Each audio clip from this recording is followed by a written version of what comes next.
bilang ada yang menyakitimu. Nanti untuk hilang. Kamu nanya. Sekretaris Jenderal, Sekjen, PDIP Hasto Kristianto ditahan oleh Komisi Pemberantasan Korupsi, KPK, dalam kasus perintangan penyidikan pada Kamis, 20 Februari 2025, malam. Seusai konferensi pers penahanan, Hasto sempat berbicara kepada wartawan. Hasto mengungkapkan jumlah pertanyaan yang diberikan penyidik saat pemeriksaan sebelum dirinya ditahan.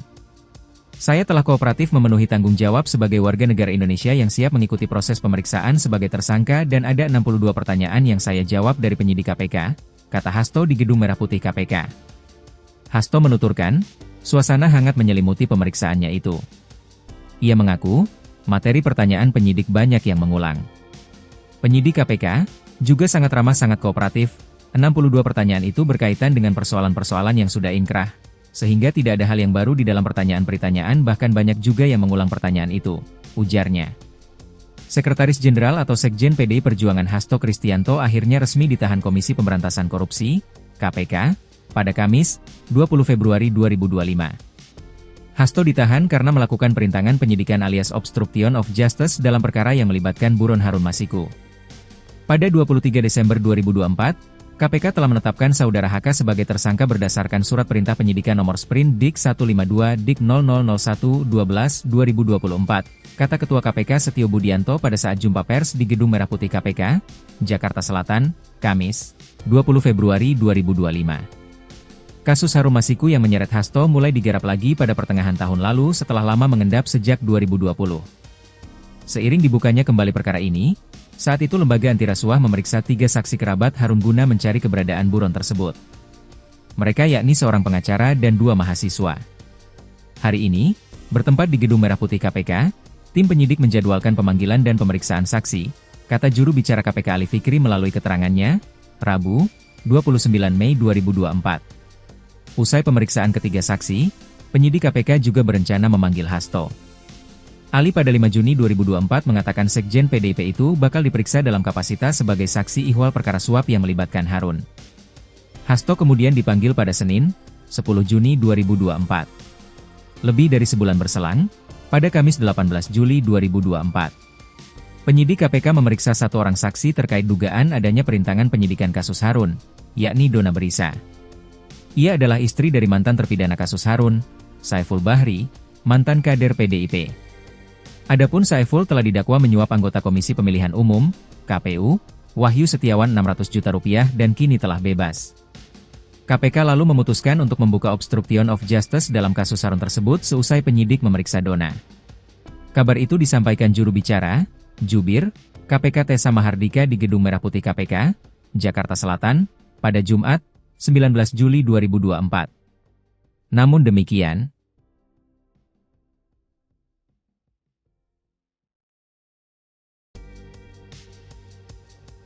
Wakil Presiden, Wapres, RI Gibran Raka Buming Raka meninjau proyek pembangunan terowongan Selili yang juga dikenal sebagai Terowongan Samarinda, Kalimantan Timur, Rabu, 12 Februari 2025.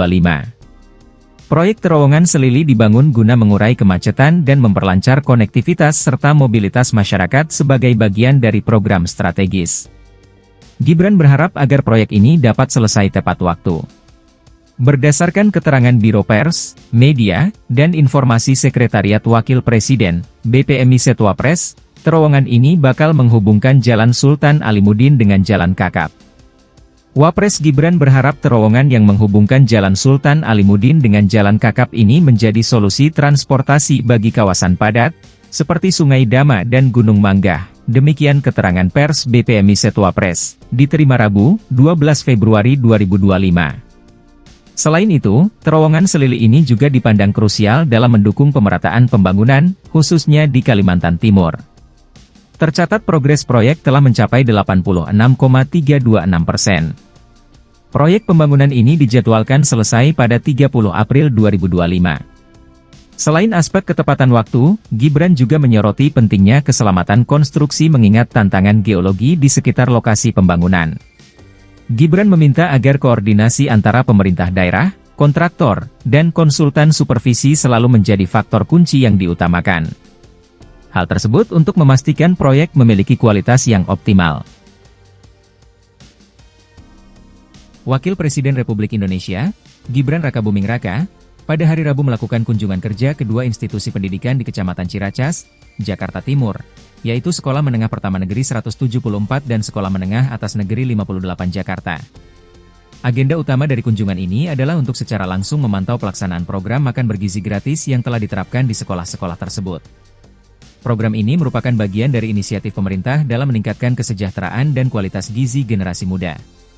Dalam kunjungannya, Gibran tampil dengan gaya yang sederhana dan menunjukkan kedekatannya dengan masyarakat.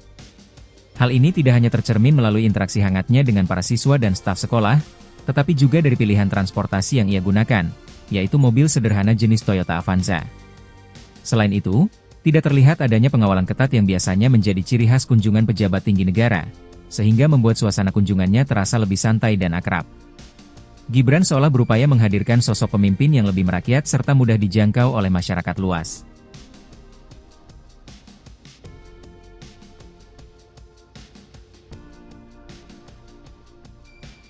Ada sebuah video yang memperlihatkan momen Wakil Presiden Gibran Rakabuming Raka berbicara dengan seorang nenek yang sedang membutuhkan bantuan. Gibran tampak sangat sabar dan tulus dalam upayanya menolong nenek tersebut. Ia terus berusaha agar nenek itu bisa mendapatkan apa yang dibutuhkannya. Nanti belum berarti BPJS ada ya? Gratis semua ya? Ini punya jalan TK-nya dulu. Oh, ini SD. Iya. Ini anak saya. Nenek pikir aja nih. Duduk aja dulu, duduk dulu. Anak saya. Nanti dipanggil ya. Terima kasih ya. Terima kasih ya. Saya antar ya.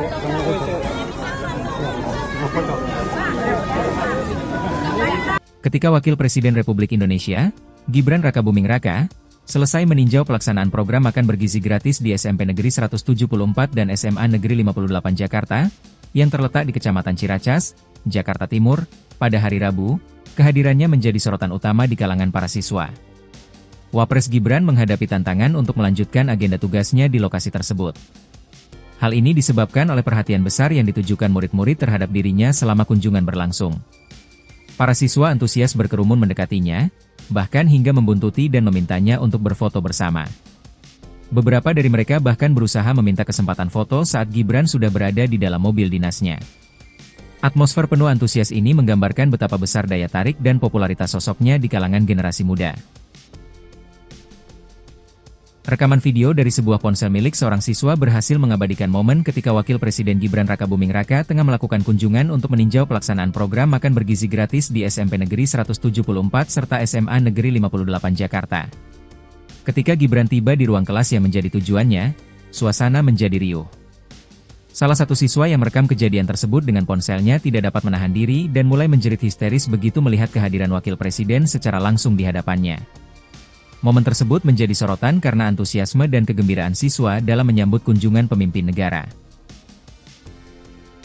Ada sebuah video yang memperlihatkan momen ketika Wakil Presiden Gibran tiba di lokasi yang sedang ia tinjau. Ia menggunakan mobil, dan cuaca saat itu sedang hujan.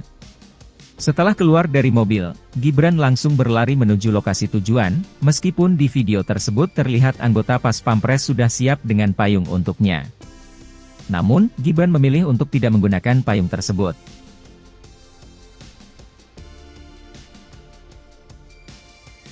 Wakil Presiden Gibran Rakabuming Raka meninjau kesiapan alat kesehatan dan tenaga medis di 3 puskesmas yang terletak di Cempaka Putih, Johar, dan Kemayoran, Jakarta Pusat, untuk mendukung pelaksanaan program cek kesehatan gratis.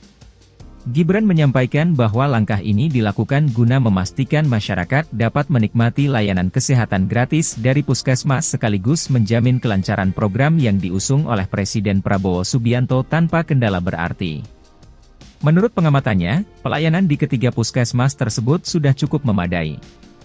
Fasilitas kesehatan dianggap lengkap, dan para tenaga kesehatan siap bertugas.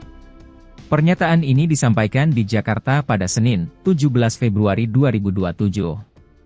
Dalam 1-2 minggu mendatang, Gibran berencana melanjutkan peninjauan ke seluruh puskesmas di berbagai wilayah Indonesia. Ia juga akan mendengar dan menampung setiap keluhan masyarakat terkait pelaksanaan layanan kesehatan gratis ini. Kedepan, lanjut Gibran, seluruh masukan dan evaluasi dari warga akan menjadi perhatian untuk perbaikan layanan. Ia juga mengajak masyarakat memanfaatkan fasilitas cek kesehatan gratis yang tersedia di setiap puskesmas. Bagi warga yang belum sempat mendaftar melalui aplikasi, layanan manual tetap disediakan agar tidak ada yang merasa terabaikan. Gibran memastikan bahwa seluruh warga akan tetap dilayani dengan baik.